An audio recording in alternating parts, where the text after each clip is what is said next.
Hello students, वैदिक कुल में आपका स्वागत है। आज हम क्लास 10th का मैथ में 12वीं संख्या का दूसरा भाग यानी अपरिमेय संख्या को पढ़ाने वाले हैं। पिछले वीडियो में हमने परिमेय संख्या को पढ़ा दिया था, यानी परिमेय संख्या को दो भाग में बांटा गया था, परिमेय संख्या और अपरिमेय संख्या। पुनः परिमेय संख्या को दो भाग में बांटा गया था, शांत दशमलव और अशांत दशमलव। तो पिछले वीडियोज में हमने परिमेय पढ़ा दिया था, शांत और अशांत दशमलव को पढ़ा दिया था। आज हम अपरिमेय संख्या को पढ़ने वाले हैं, तो चलते हैं अपरिमेय संख्या की ओर। हेडिंग देते हैं अपरिमेय संख्या।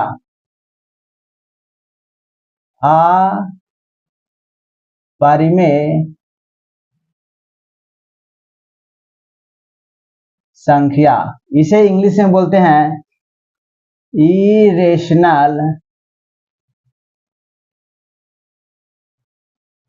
नंबर। इरेशनल नंबर यानी अपरिमेय संख्या किसे कहेंगे? तो सीधे परिमेय संख्या का जो परिभाषा था उसे उलट देना है, यानी वैसी संख्या जिसे p बटा q के रूप में नहीं लिखा जा सके, जहां पे p एंड q पूर्णांक हो, साथ ही q नॉट इक्वल टू 0 हो। या हम इसे इस प्रकार से परिभाषित कर सकते हैं, वैसी संख्या जिसे शांत या अशांत दशमलव में नहीं लिखा जा सके, तो उसे क्या कहेंगे? अपरिमेय संख्या कहेंगे।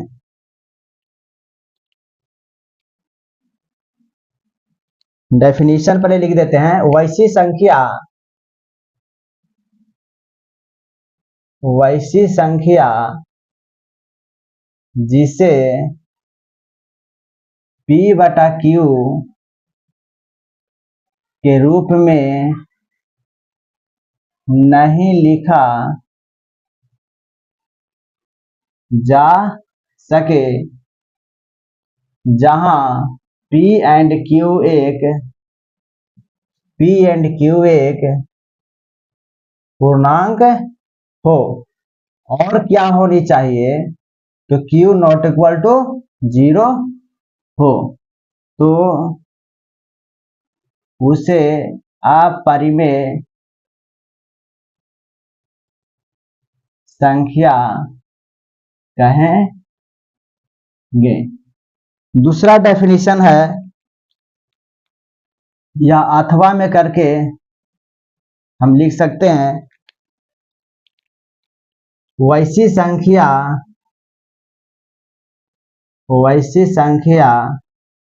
जिसे शांत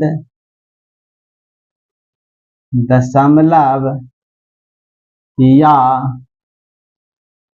अशांत दशमलव में नहीं लिखा जा सके, उसे अपरिमेय संख्या कहेंगे। यानी जिसे p बटा q में नहीं लिखा जा सके, जहां पे p एंड q क्या होना चाहिए? पूर्णांक होनी चाहिए, और q नॉट इक्वल टू 0 होना चाहिए, तो उसे बोलेंगे अपरिमेय संख्या, या शांत और अशांत दशमलव के रूप में नहीं लिखा जा सके। अशांत कहने का मतलब क्या हो गया कि भागा देने पे 0 आना चाहिए, पहला। दूसरा, दशमलव के बाद फिक्स अंकों में फिक्स संख्या में अंक होनी चाहिए। तीसरा बताए थे कि दशमलव के बाद अनंत शून्यों की संख्या होनी चाहिए, ये हो गया शांत। और अशांत में क्या बताए थे? दशमलव के बाद कोई संख्या बार बार रिपीट करता हो। अगर इस प्रकार की संख्या नहीं है तो वह क्या कहलाएगा? अपरिमेय संख्या कहलाएगा। ठीक, अब डेफिनेशन देते हैं। एग्जाम्पल में देते हैं। पहला एग्जाम्पल है 5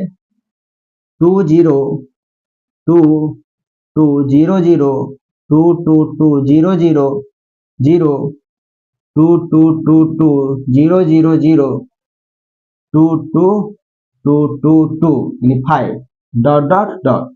आप यहाँ पे क्या देख रहे हैं कि दशमलव के बाद कोई भी ऐसी संख्या नहीं है जो बार बार रिपीट हो रहा हो, है ना? इस प्रकार से बढ़ते जा रहा है लेकिन रिपीट नहीं हो रहा है ना, तो ये किस प्रकार का संख्या हो जाएगा? अपरिमेय संख्या हो जाएगा। दूसरा देते हैं 0.100011 00111 00011 इस प्रकार से संख्या बढ़ते चला जाएगा। तो इस प्रकार की संख्या जब रहेगा तो सीधे आप डायरेक्ट कहिएगा कि यह अपरमेय संख्या है।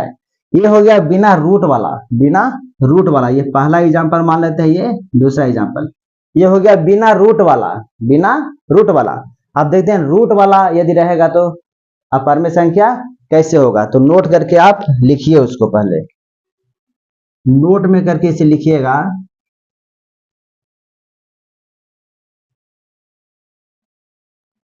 रूट ए, अगर रूट में कोई है तो उसे कैसे समझे कि यह अपरमेय संख्या है। रूट ए एक अपरिमेय संख्या होगा यदि ए ग्रेटर देन 0 हो, साथ ही ए किसी संख्या का वर्ग ना हो, है ना। यानी अंडर रूट, यानी रूट के अंदर अगर कोई संख्या लिखा हुआ है, यदि वह 0 से बड़ा है, 0 से बड़ा, साथ ही यह जो लिखा हुआ संख्या है यह किसी संख्या का वर्ग नहीं होना चाहिए। अगर इस कंडीशन को फॉलो कर रहा है तो वह अपरमेय संख्या होगा। जैसे एग्जांपल में देते हैं, हम लिख रहे हैं अंडर रूट 2, दूसरा लिखते हैं अंडर रूट 6, तीसरा लिखते हैं अंडर रूट 7, चौथा लिखते हैं अंडर रूट 16, फिर आगे लिखते हैं अंडर रूट 21, अंडर रूट 27, है ना। बहुत सारा एग्जाम्पल आप दे सकते हैं etc। इसमें आप ध्यान से देखिए तो रूट के अंदर जो लिखा हुआ जो संख्या है वह किसी संख्या का वर्ग है नहीं है। इसका मतलब है यह हो जाएगा अपरमेय संख्या। अंडर रूट के अंदर लिखा हुआ, रूट के अंदर लिखा हुआ 6 किसी का वर्ग नहीं होता, इसलिए पूरा हो जाएगा अपरमेय संख्या। रूट के अंदर 7 लिखा हुआ, 7 किसी का वर्ग नहीं है, ये हो जाएगा अपरमेय संख्या। रूट के अंदर 16 लिखा हुआ और 16 किसी का वर्ग होता है तो किसका होता है, 4 का वर्ग होता है। इसका मतलब है कि ये क्या हो जाएगा, ये अपरमेय नहीं हो करके परिमेय हो जाएगा, परिमेय हो जाएगा। ये अपरमेय नहीं है, अपरमेय नहीं है।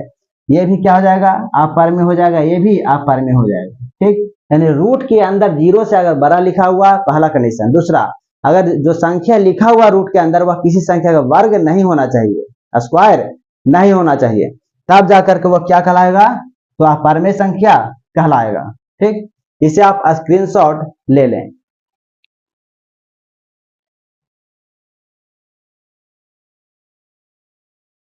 अब आगे चलते हैं, कुछ जो एग्जाम्पल में बार बार पूछता है ये परमेय संख्या है कि नहीं है। जैसे 22/7 पाई बार बार पूछता है।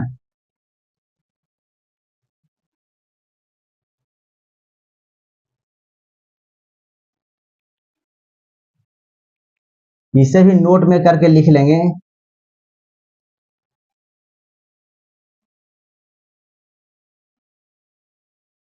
पहले लिखते हैं 22/7, दूसरा लिखते हैं पाई,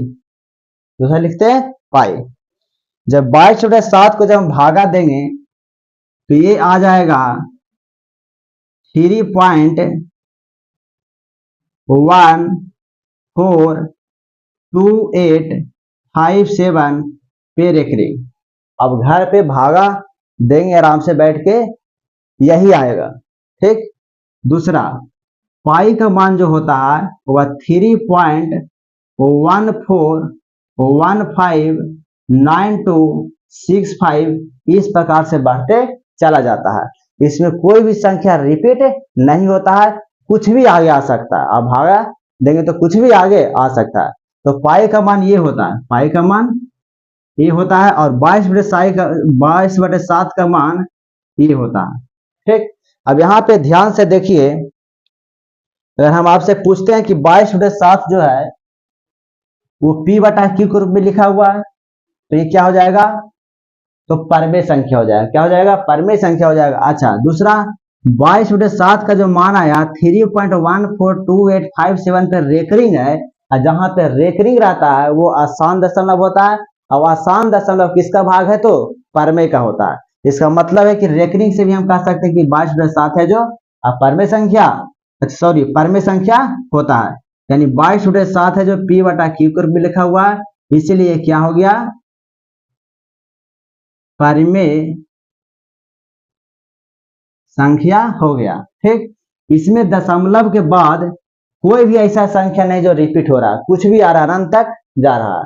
ठीक, इसीलिए क्या हो गया? अपरमेय संख्या हो गया। अपरमेय संख्या होगा। दशमलव के बाद कोई संख्या ना तो लिमिट में है और ना ही रिपीट हो रहा है ना, तो ये क्या हो जाएगा? अपरमेय संख्या हो जाएगा।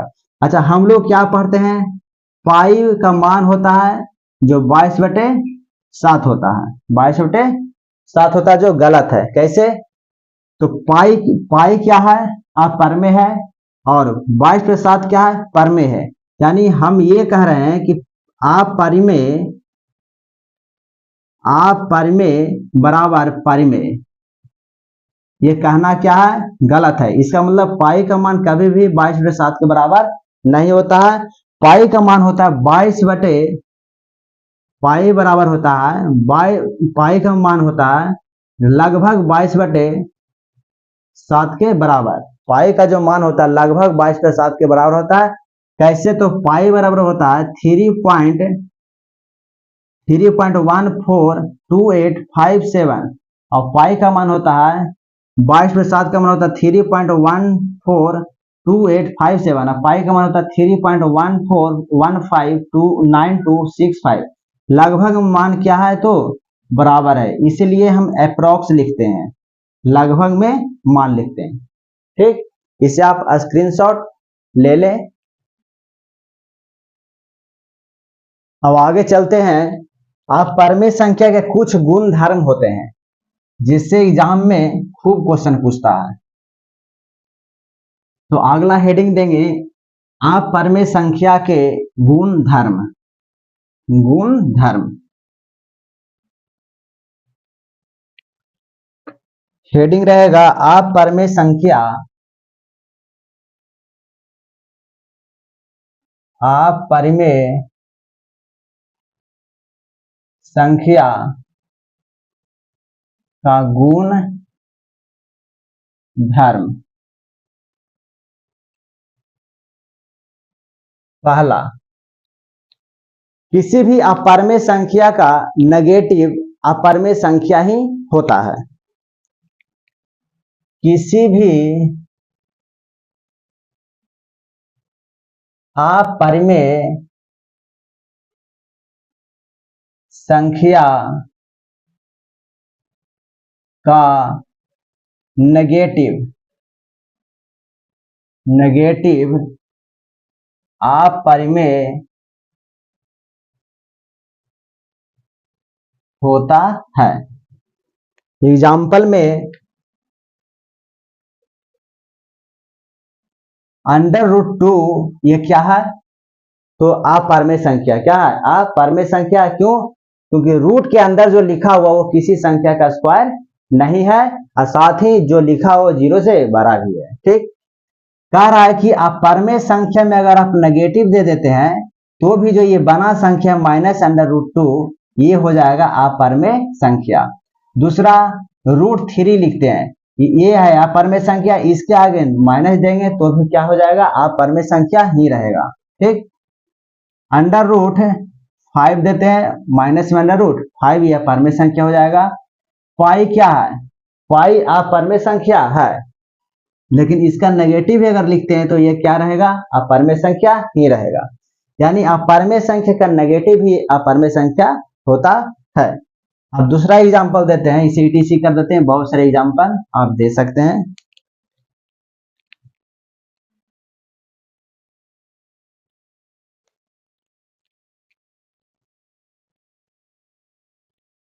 अपरिमेय संख्या, अपरिमेय संख्या तथा परिमेय संख्या का जोड़ घटाव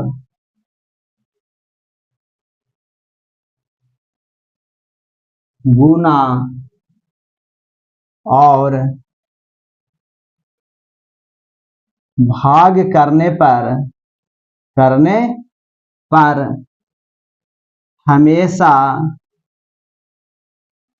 अपरिमेय संख्या प्राप्त होता है। एग्जाम्पल में देखिए,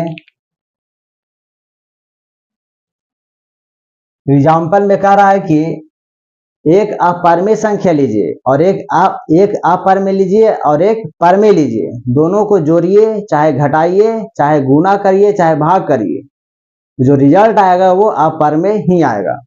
जैसे में हम एक एग्जाम्पल ले लेते हैं, 4/5, ये क्या है? तो परिमेय है। ये क्या है? परिमेय है। इसमें अगर हम अपरिमेय संख्या √2 घटा देते हैं, √2 घटा देते हैं, तो जो रिजल्ट आएगा वो क्या आएगा? अपरिमेय आएगा।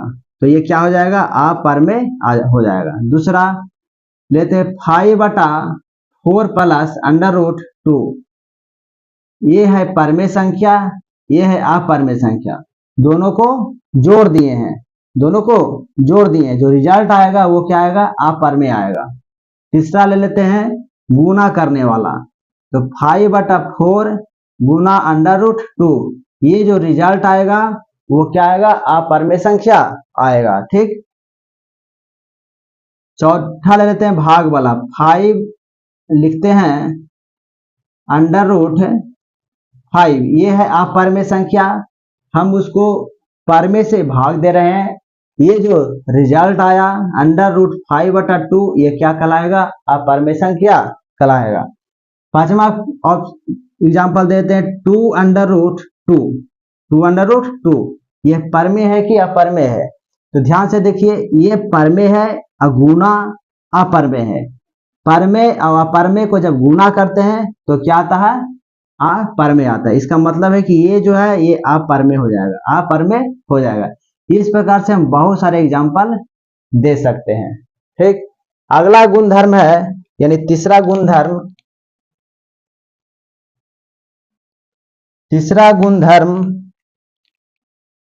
दो अपरिमेय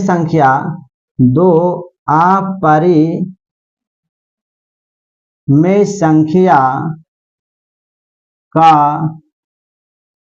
या को अपरिमेय संख्या को जोड़ने, घटाने, गुना करने तथा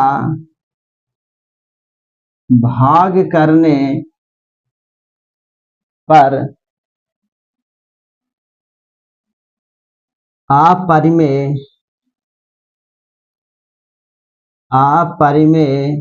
या परिमेय प्राप्त हो सकता है। मैंने इसमें कन्फर्म नहीं है कि दो अपरिमेय को जोड़ने, घटाने, गुना करने तथा भाग करने पर अपरिमेय ही आएगा, ऐसा कन्फर्म नहीं है। इसमें अपरिमेय भी आ सकता है या परिमेय भी आ सकता है। अब एग्जाम्पल देख लेते हैं। एक ले लेते हैं अपरिमेय संख्या √3, इसमें जोड़ते हैं परिमेय संख्या, दो अपरिमेय संख्या, एक और अपरिमेय संख्या ले लेते हैं √2, ये जो रिजल्ट आया √3 प्लस √2, ये क्या हो जाएगा? अपरमेय संख्या होगा, अपरमेय संख्या होगा। लेकिन एक और देख लेते हैं, √3 प्लस -√3 जब जोड़ते हैं तो प्लस माइनस माइनस हो जाएगा, काट के 0 आ जाएगा। तो ये जो रिजल्ट आएगा वो क्या आएगा, ये आ गया अपरमेय, ये हो जाएगा परिमेय, है ना। तो ध्यान दीजिए, यहाँ पे ये है जो अपरमेय है, ये भी अपरमेय है, दोनों को जोड़ेंगे तो क्या आएगा, अपरमेय आया। लेकिन यहाँ पे ये भी अपरमेय है, ये भी अपरमेय है, दोनों को जोड़े हैं तो क्या आएगा, क्या आ गया, परमेय आ गया, परमेय आ गया। यानी कन्फर्म नहीं है ना, कि दो अपरमेय को जोड़ने पर परमेय ही आएगा या अपरमेय ही आएगा, दोनों आने की संभावना है। दूसरा ले लेते हैं घटाने वाला, √3 माइनस √2, ये जो रिजल्ट आएगा वो आ जाएगा अपरिमेय, अपरिमेय।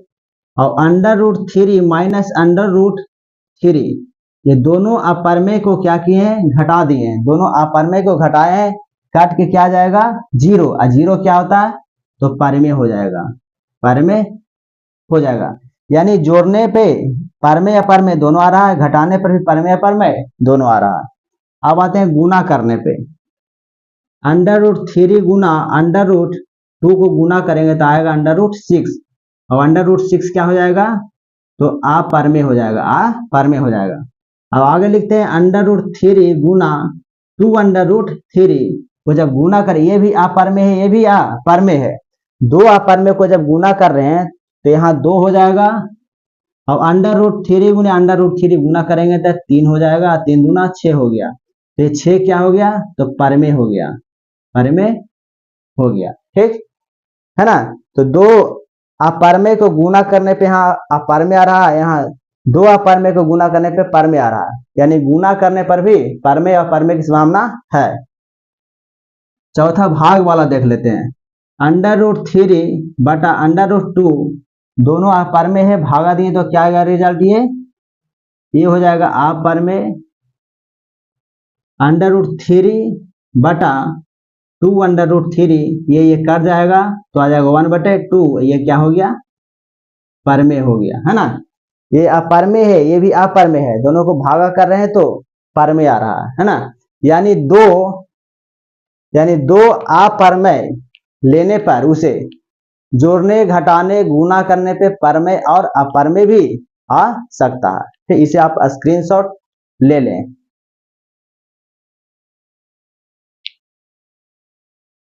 अब आगे चलते हैं,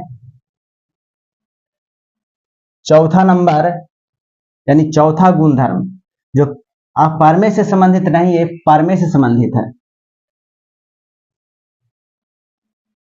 दो परमेय संख्या को जोड़ने घटाने गुना करने भाग करने पे परमेय ही आएगा, ये चौथा पॉइंट है।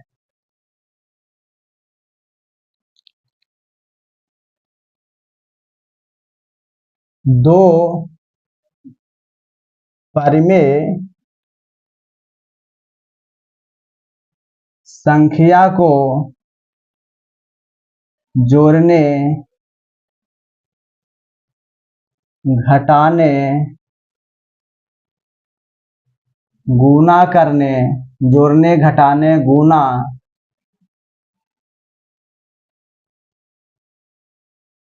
गुना करने तथा भाग करने पर हमेशा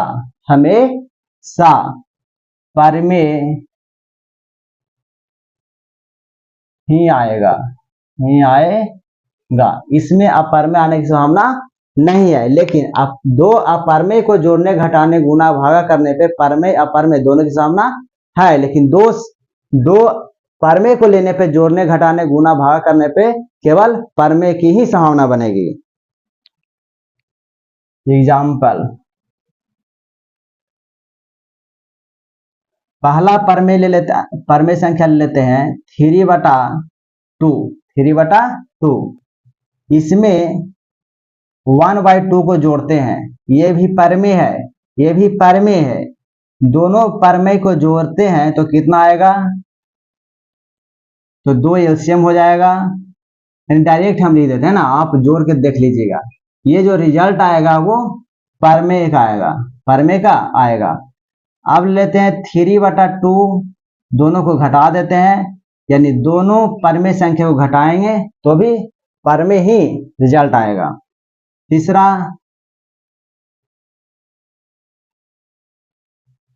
3/2 गुना 1/2 करने पे क्या आएगा, परमेय आएगा।